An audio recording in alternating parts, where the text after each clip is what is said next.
রাজধানীর কাকরাইলে জাতীয় পার্টির কেন্দ্রীয় কার্যালয়ের সামনে আওয়ামী লীগ বিরোধী মিছিল নিয়ে যাওয়ার সময় গণ অধিকার পরিষদের নেতাকর্মীদের উপর হামলা করা হয়।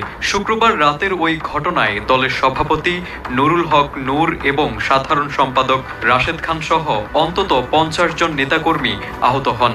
সামাজিক যোগাযোগ মাধ্যমে হামলার ছবি ও ভিডিও ছড়িয়ে পড়লে লাল টি শার্ট পরিহিত এক ব্যক্তিকে নিয়ে সৃষ্টি হয় নানা আলোচনা। ভিডিওতে দেখা যায় লাল টি শার্ট পরিহিত সেই ব্যক্তি গণ অধিকার পরিষদের এক নেতাকে বেধড়ক পেটাচ্ছেন।